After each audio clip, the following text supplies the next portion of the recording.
اذان اذان بڑی زبردست چیز ہے.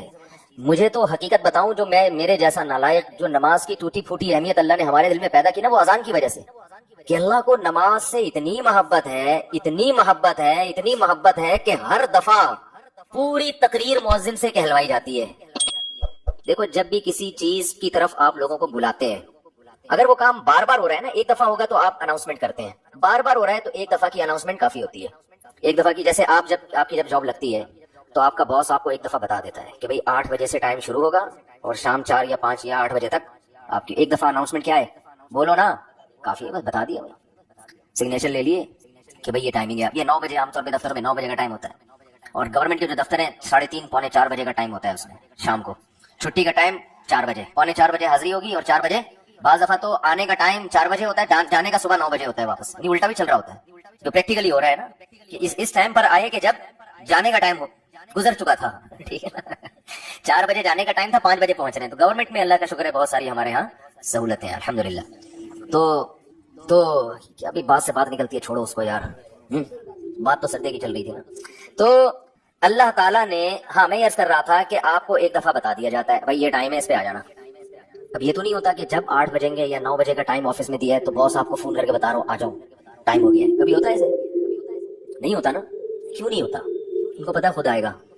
اس لیے کہ کیا ملتا ہے سال کے آخر میں روکڑا ملتا ہے. روکڑا ملے گا تو سارے کام ہوں گے عزت بھی ملے گی ترقی ہوگی آپ کی. دیکھا جاتا ہے نا پرائیویٹ اداروں میں تو دیکھا جاتا ہے گورنمنٹ میں دیکھا جانا چاہیے کہ یہ اس کی حاضریاں کتنی ہیں اور کتنا اس نے کام کیا ہے. لہذا ان کو موٹیویٹ کرنے کے لیے آپ کو بار بار اناؤنسمنٹ کی ضرورت نہیں ہے. بار بار اناؤنسمنٹ کی ضرورت. ایک دفعہ اعلان دوبارہ کریں گے تو آپ ان کو بیوقوف بولو گے یار بس سر آپ نے بتا دیا نا 9 بجے کا ٹائم بس کیا ہے بار بار بھونپو لے کے گھر پہنچ جاتے ہو لاؤڈ اسپیکر لے کے میرے دروازے میں کھڑے ہو 9 بج گئے. یہ جو شہری جگانے والے آتے ہیں نا مجھے ان سے اسی وجہ سے الرجی ہے. اور بھائی ہمیں پتا ہے یار سب کو جس نے روزہ رکھنا ہے وہ اٹھ جائے گا. اب وہ پھر وہ جو گھومنا شروع کرتے ہیں محلے پڑوس میں ایک گھر کا نمبر رات 2 بجے آ رہا ہے دوسرے کا نمبر رات 4 بجے آ رہا ہے. شہری کا ٹائم 4 بجے شروع ہو رہا ہے تو 2 بجے ان کو کیوں اٹھا رہے ہو. یہ تو ایک بس عجیب سی ایک حساب کتاب ہے.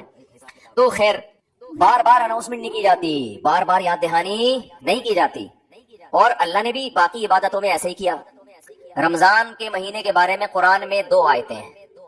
ایک تو ہے فمن شہید منکم الشہر فلیصم. اللہ نے فرمایا ایمان والو تم پر روزے فرض کیے گئے جیسے کہ تم سے پہلی امتوں پہ فرض کیے گئے تھے. فرض ہو گئے نا.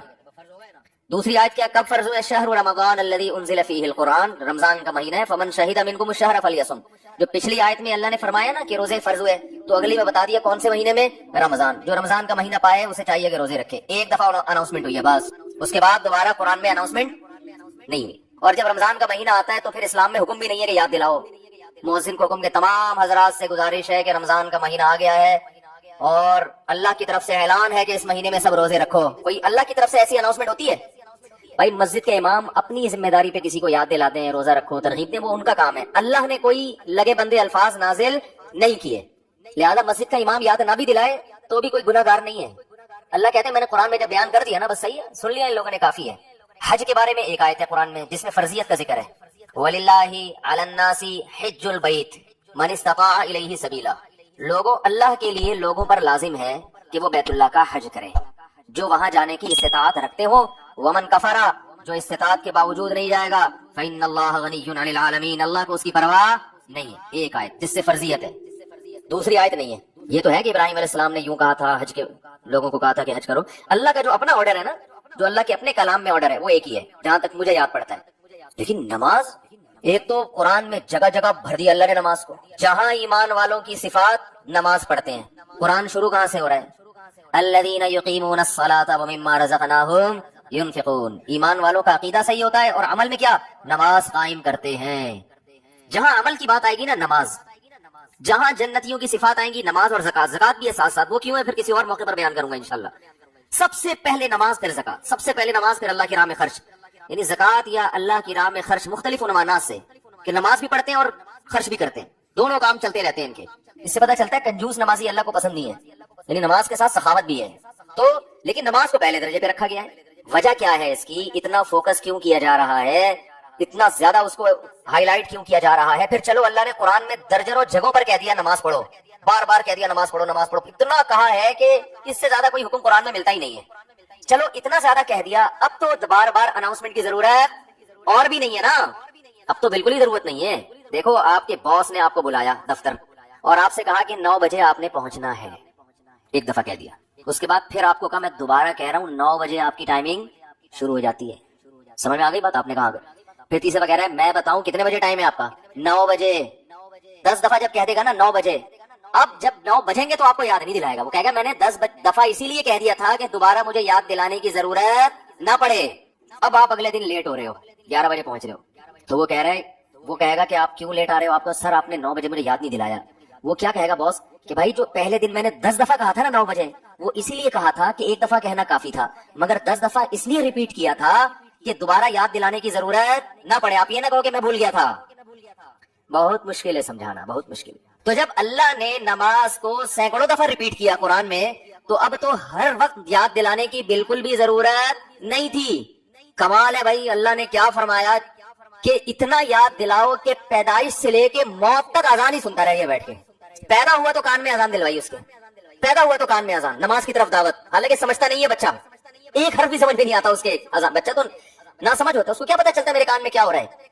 لیکن جب بڑا ہوتا ہے نا تو اس کو یہ جب یاد دلایا جاتا ہے کہ تیرے کان میں بھی اذان دی گئی تھی، دوسروں کو دیکھتا ہے تو اس کو پتا چلتا ہے کہ اللہ نے ابھی سے یاد دلا دیا ہے. تو پیدا ہوا ہے تجھے بتایا کہ نماز نہیں چھوڑنی، تو نے نماز نہیں چھوڑنی ہے تو نے. پھر فجر کے وقت الگ بلایا جا رہا ہے، ظہر کا ٹائم آتا ہے الگ. اچھا اللہ نے نماز کا بھی ذکر کیا اور ٹائمنگ بھی قرآن میں بتا دی. اقیم الصلاۃ لدلوک الشمس الی غسق اللیل، نماز کو قائم کرو سورج کے ڈھلکنے کے اوقات میں اور رات کے اندھیروں میں بھی. اس میں پانچوں نمازیں آ گئی. سورج میں جب کوئی بڑی تبدیلی ہوتی ہے نا تو اس کو ڈھلکنا کہتے ہیں.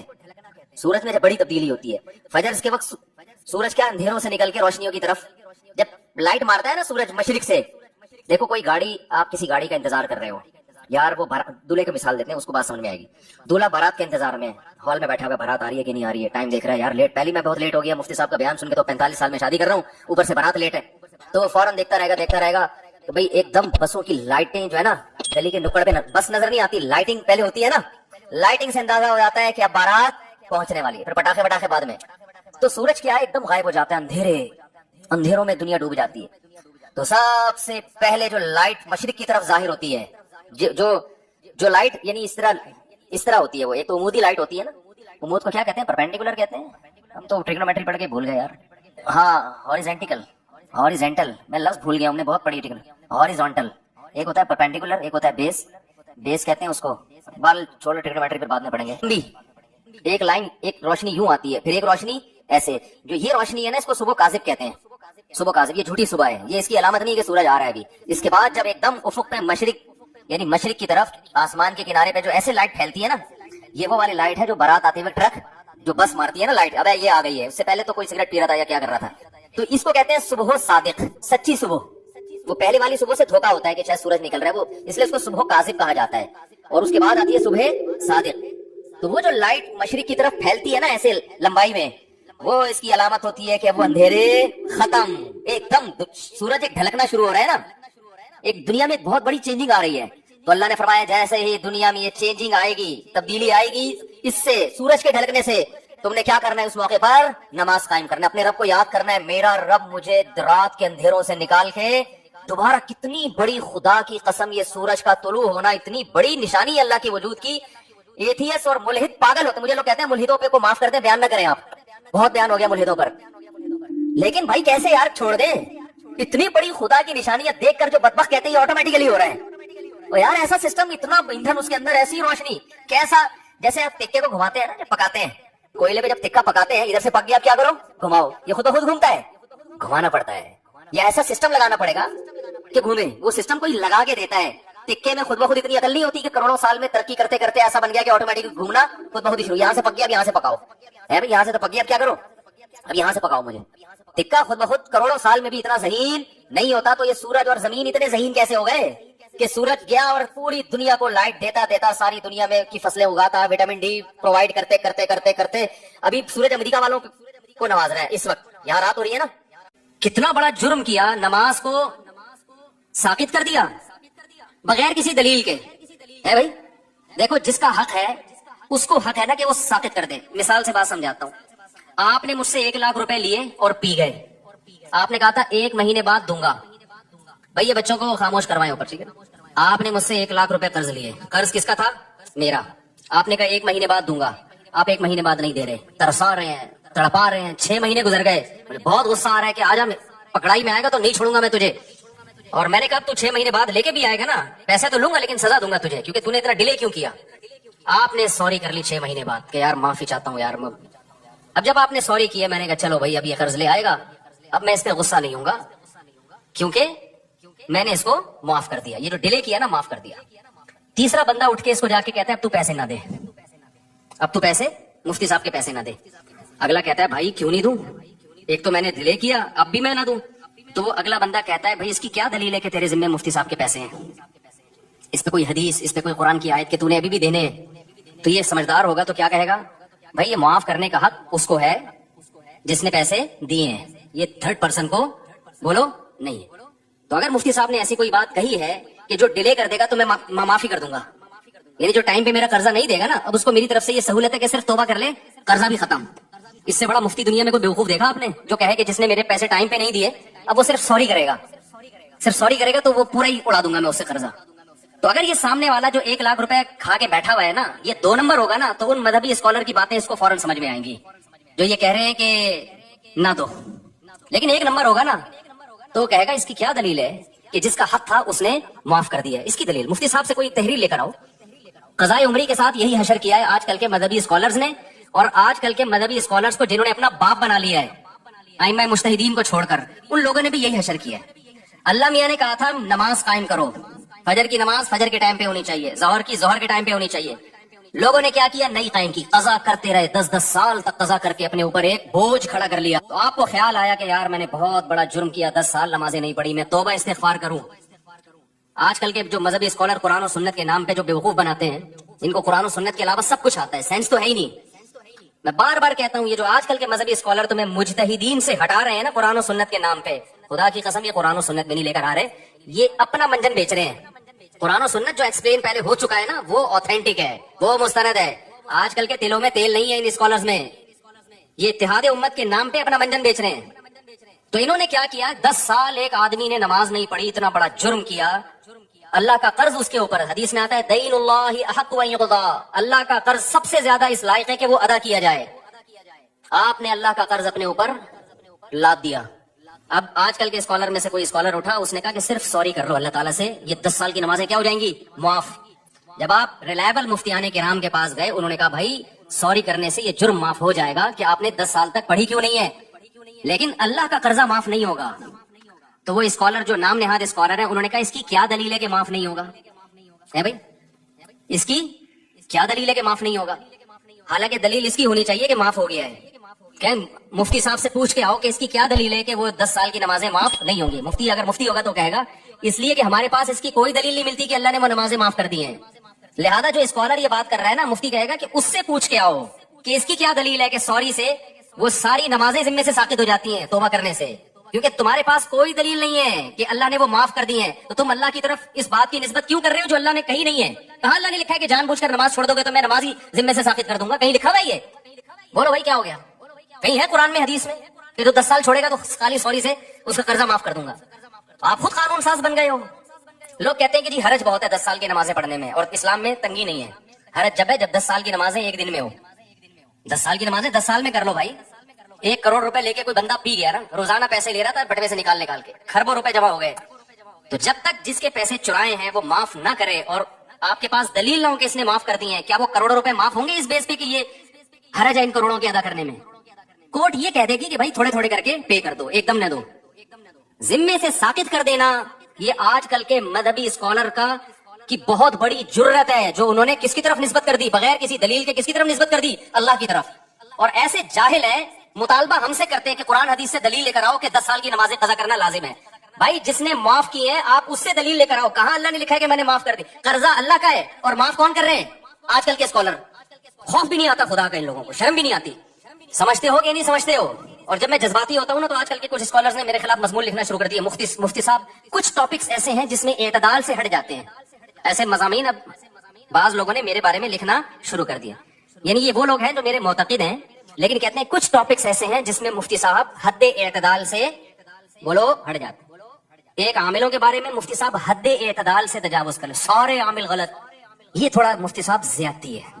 ایک 3 طلاق کے مسئلے میں نے کہا نا کہ اگر کوئی اہل حدیث سے فتویٰ لے کے بیوی کو رکھ لے گا وہ زنا ہی ہے، بیوی حلال نہیں ہوگی۔ لوگ کہتے ہیں مفتی صاحب یہ تھوڑی کیا ہو رہی ہے، زیادتی ہو رہی ہے، اتنا بھی سختی نہ کریں۔ میں بتاتا ہوں ابھی۔ تیسرا یہ مسئلہ قضاء عمری، قضاء عمری ساقط نہیں ہوتی ذمے سے، اجماع امت کے خلاف ہے، کوئی دلیل نہیں ہے۔ نماز سے بڑھ کر اسلام میں کوئی حکم بولو نہیں ہے۔ کسی مذہبی اسکالر نے فتویٰ دے دیا نا 10 سال کی نمازیں، اس سے بولو یہ تو نے فرض کی ہیں یا اللہ نے فرض کی ہیں؟ اللہ نے معاف کر دی ہے، بتا بھائی اس کی کیا دلیل ہے تیرے پاس؟ قرضہ اللہ کا ہے اور معاف کوئی پروفیسر صاحب کر رہے ہیں یا کوئی اسکالر کر رہا ہے آج کا۔ اور چوتھی عدالتی خلا، میں جب کہتا ہوں نا عدالتی خلا، جو آج کا جو قانون گورنمنٹ میں بنا ہوا ہے یہ بالاجماع باطل ہے۔ اس پہ بھی کچھ اسکالر نے میرے خلاف لکھنا شروع کر دیا کہ مفتی صاحب خلا کے مسئلے میں بھی ایکچولی تھوڑا سا کیا ہو رہے ہیں، کنٹرول سے باہر۔ اتنا بھی نہیں ہے۔ ٹاپک سے ہٹ کے میں تھوڑا ان چاروں کو تھوڑا ایکسپلین کر دوں تاکہ پتا چلے کہ یہ ایکسٹریم لیول پہ نہیں ہوں میں، اعتدال پہ ہوں۔ دیکھو اعتدال کسے کہتے ہیں؟ جو چیز جیسی ہے اس کو ویسا رکھنا۔ ایک چیز کالی ہے نا، ایک آدمی کہہ رہا ہے یہ سفید ہے، میں کہوں یہ دھک کالی ہے، بھائی اتنی کالی ہے کہ اندھیرے میں نظر ہی نہیں آئے گی۔ لوگ کہیں مفتی صاحب تھوڑا اعتدال سے کام لیں، وہ جب کہہ رہا ہے سفید ہے، آپ جب کہہ رہے ہیں کہ کالی ہے، تو بیچ کا کوئی پیلا رنگ کہہ دیں آپ اس کو، تو یہ اعتدال ہوگا؟ یہ جھوٹ ہوگا۔ بھائی جب 100% بلیک ہے، کسی بھی زاویے سے دیکھو بلیک ہے، تو اس کو بلیک کہنا ہی اعتدال ہے۔ تو یہ جو خلا کا مسئلہ ہے نا، خلا کا، ابھی ایک نیا کلپ آیا ہے کہ میرے خلاف پھر کسی نے، پرانی عادت ہے ان کی، ان کو چین نہیں آتا جب تک میری ویڈیو لگا کے ریئیکشن نہ کرے نا، تو میں نے عدالت خلا کا کہا یہ جھوٹ ہے، بکواس ہے، اس کی بیس پہ اگر کوئی عورت کہیں اور نکاح کرتی ہے وہ زنا ہے، وہ نکاح نہیں ہے۔ چند کنڈیشن ایسی ہیں جس میں ہم اس خلا کو معتبر مانتے ہیں، وہ ہیں، وہ تو میں بتا چکا ہوں، چند کنڈیشن ایسی ہیں۔ لیکن علی الاطلاق کورٹ کے پاس یہ حق ہو جائے کہ عورت جب جائے کورٹ اس کو خلا کی ڈگری پکڑا دے، جیسے کہ لا یہی ہے، لا تو پاکستان میں نا، حضرت ویڈیو نہ بنائیں، جو پاکستان میں لا ہے نا وہ یہی ہے کہ جج پابند ہے کہ وہ خلا دے گا، یہ خلا کلعدم ہے، اس کی کوئی حیثیت بولو نہیں ہے۔ اس پہ مشہور زمانہ اسکالر نے ابھی دوبارہ میرے خلاف کلپ بنایا کہ مشکات کی اتنی حدیثیں اور فلانی اتنی حدیثیں۔ ایک حدیث مشکات کی یا پورے ذخیرہ حدیث میں میرا چیلنج ہے، خدا کے لیے مارکیٹ میں لے آؤ یار، ہمارے کان ترس گئے ہیں، آنکھیں ترس گئی ہیں۔ کوئی ایک حدیث ایسی نہیں ہے جس سے پتا چلتا ہو کہ عورت کو طلاق کا یا نکاح ختم کرنے کا حق ہے بذریعہ کورٹ۔ شوہر ظلم کر رہا ہو نا مخصوص نوعیت کا، اس کی بات میں نہیں کر رہا، وہ تو میں بھی مانتا ہوں۔ نارمل کنڈیشن میں یا چھوٹی موٹی باتوں میں ایک عورت نہیں رہنا چاہتی، وہ کہہ رہی میں نہیں رہنا چاہتی، یہاں شوہر کی مرضی کے بغیر عورت علیحدگی نہیں لے سکتی۔ اسلام میں نکاح میں داخل ہونے کا عورت کے پاس حق ہے، نکاح سے نکلنے کا عورت کے پاس اسلام میں رائٹ نہیں ہے۔ اب خواتین کو یہ بات اگر سمجھ میں نہیں آتی، چھوڑ دیں اسلام کو چینج نہ کریں آپ، اسلام چینج نہیں ہو سکتا۔ سمجھ میں آ رہی ہے بات کہ نہیں آ رہی؟ آپ چھوڑ دیں بھائی، ہمیں یہ اسلام میں لگتا ہے یہ ظلم ہے عورت کے اوپر، تو نہ لاؤ، آپ جاؤ کسی ہندو سے شادی کرو، آپ اس کے پاس، ان کے پاس ہر وقت ہے بھائی، جیسے ہندو کو طلاق دے سکتا ہے اور بھی جب چاہے عدالت سے کھلا لے سکتی ہے، اسلام میں ایسا ہی ہے۔ کوئی اسکالر یہ بات کرتا ہے نا کہ نہیں ایسا نہیں ہے، تو آپ میرے سامنے بٹھا دیں اس کو، آن لائن لے آئیں اس کو، مشہور آدمی ہو، ہر آڑا ترشا مشہور ہونے کے لیے بعض دفعہ آ جاتا ہے، تو میں بتاؤں گا مشکات میں کتنی حدیثیں ہیں، بخاری میں کتنی حدیثیں ہیں، وہ سارے میں ان کمبختوں کو ترجمے تک نہیں آتے ہیں حدیثوں کے۔ اگر عورت کے پاس بھی یہ رائٹ ہوتا ہے نا، کامن سینس بھی کوئی چیز ہوتی ہے، قرآن حدیث تو پہلے کامن سینس ہوگی تو قرآن حدیث سمجھ میں آئے گا نا، کامن سینس ہی نہیں ہے، قرآن حدیث تو ویسے ہی نہیں ان بیچاروں کے پاس، اور کامن سینس بھی نہیں ہے، اور وہ آج کل ہمیں بتا رہے ہیں کہ ابو حنیفہ امام شافعی کو فالو نہ کرو، ان لوگوں کو فالو کرو۔ کامن سینس کیا کہتی ہے کہ میاں بیوی میں اور گرل فرینڈ بوائے فرینڈ میں فرق کیا رہ جائے گا اگر عورت کے پاس بھی طلاق کا حق حاصل ہو جائے؟ فرق کیا رہ جائے گا؟ ارے میاں بیوی میں، بوائے فرینڈ اور گرل فرینڈ میں جب دونوں چاہیں بریک اپ ہو سکتا ہے کہ نہیں ہو سکتا؟ بولو نا، دونوں جب چاہیں ایک دوسرے کو چھوڑ دیں، تو بھئی میاں بیوی کے تکلف کی کیا ضرورت ہے؟ فرق صرف اتنا ہو جائے گا کہ گرل فرینڈ بوائے فرینڈ میں عورت ٹاٹا کر کے ویسے ہی چلی جاتی ہے، یہاں کورٹ سے کہے گی مجھے ٹاٹا کروا دو، کورٹ اس کو پکا ٹھپا لگا کے ڈگری دے دے گی۔ گرل فرینڈ میں تو پکا ٹھپا بھی نہیں لگتا، یہاں تو پکا ٹھپا لگ جائے گا۔ گرل فرینڈ بوائے فرینڈ اور میاں بیوی کا فرق ہی ختم ہو جائے گا۔ اتنی سینس اس بے وقوفوں میں نہیں ہے، اور یہ ہمارے باپ بنے ہوئے ہیں، ملین سبسکرائبر لے کے بیٹھے ہیں یہ لوگ۔ میں تو کہتا ہوں اس قوم کے ساتھ صحیح ہو رہا ہے، جیسے سیاسی حکمران جب کوٹتے ہیں نا، میں پکڑ کے صحیح کوٹتے ہیں، بھائی ووٹ کس نے دیا تھا؟ ووٹ بھی تو میں اور آپ ہی دیتے ہیں نا۔ تو یہ جو مذہبی اسکالر منجن بیچ رہے ہیں نا اور الو بنا رہے ہیں آپ، یہ بالکل صحیح ہو رہا ہے آپ لوگوں کے ساتھ، کیونکہ آپ نے قرآن و سنت کو سمجھنے کے لیے ابو حنیفہ پہ اعتماد نہیں کیا۔ آپ کو لگا وہ بیچاروں کو کچھ بھی نہیں آتا تھا، جو تابعین تبع تابعین کے دور کے لوگ تھے، آپ کو خیر وہ بیچارے منجن بیچ کے چلے گئے۔ آپ نے امام شافعی پہ اعتماد نہیں کیا، جن کو کروڑوں لوگوں نے فالو کیا ہے، آپ نے کہا ان کو نہیں پتا تھا۔ آپ نے امام مالک پہ اعتماد نہیں کیا، آپ نے امام احمد بن حنبل پہ اعتماد نہیں کیا۔ جب اتنے بڑے بڑے فقہا پہ آپ نے اعتماد نہیں کیا تو اللہ نے آپ کو ان منجنوں کے حوالے کر دیا ہے کہ یہ منجن بیچیں گے اور تم کیا کرو گے؟ ان سے مسائل پوچھو گے۔ تو میں بہت کانفیڈنٹلی یہ کہتا ہوں یہ خلا کلعدم ہے, اس کی کوئی 2 ٹکے کی حیثیت نہیں ہے. جج اپنی بیوی کو طلاق دے سکتا ہے, کسی اور کی بیوی پہ اللہ نے جج کو اختیارات بولو نا نہیں دیے ہیں. اب خواتین کو یہ پسند آئے تو چھوڑ دیں اسلام کو. جہاں اتنے سارے کروڑوں کافر ہیں, چند عورتیں اگر جہنم میں چلی جائیں گی تو ہماری صحت پہ کوئی فرق نہیں پڑے گا. کیونکہ آج کل ایک نیا بھوت یہ سوار ہو گیا مذہبی اسکالرس پہ کہ خواتین کو خوش کرنے کے لیے ان کے وہ حقوق بیان کیے جا رہے ہیں جو اسلام نے دیے نہیں ہیں. فیور لینا ہے ان کو. جیسے کہہ دیا نا عورت پہ ساس کی خدمت نہیں ہے, شوہر کی خدمت نہیں ہے. ابے نہ وہ بچے پیدا کر رہی ہے, نہ وہ شوہر کی خدمت کرے گی, نہ وہ ساس کی خدمت کرے گی. کمانا اس پہ ویسے ہی لازم نہیں ہے, تو پیڑے کھانے کے لیے آئیے گھر میں. کیا ایسی بات کرتے ہو جو تم اپنی بیوی پہ منطبق نہیں کر سکتے. تمہاری بیویاں کیسے گھروں میں رہتی ہیں, نہ وہ تمہاری ماں کی خدمت کریں گی, نہ تمہاری خدمت کریں گی, نہ بچے تو ویسے ہی پیدا نہیں ہو رہے. ایک آدھ ہوتا ہے, اس کے بعد بڑھ گیا, بچوں کا پروگرام سارا کیا ہو گیا, بڑھ گیا. وہ بات کرو جو تم خود سوسائٹی میں اپنے اوپر جھیل سکتے ہو. تمہاری ماں تمہاری بیوی کو کہہ رہی ہے پانی پلاؤ, اور تمہاری بیوی آگے سے کہتے ہیں ساس کی خدمت تجھ پہ واجب نہیں ہے. تمہاری غیرت کہاں چلی جائے گی اس وقت؟ سمجھ میں آ رہا ہے کہ جاپان سے آیا غصے میں ہوں, کیونکہ وہاں میں نے خاندانی نظام دیکھا ہے تباہ ہوتے ہوئے. یہ نہیں قسم کے لوگ وہاں بھی براڈ مائنڈیڈ پیدا ہوئے, بیڑا ہی غرق کر دیا پورے سسٹم کا. جو اسلام نے عورت کو حقوق دیے ہیں وہ بڑے خاندانی حقوق ہیں. ان حقوق کی بات کرو بھائی, جو حقوق اسلام نے دیے ہیں. اسلام نے یہ کہیں نہیں کہا کہ تمہاری بیوی نہ تمہاری ماں کی خدمت کرے گی نہ تمہاری. جی تو کیسی لگی ویڈیو آپ کو؟ اگر ویڈیو اچھی لگی تو کمنٹ میں ضرور بتائیں اور چینل کو لازمی سبسکرائب کریں. زیس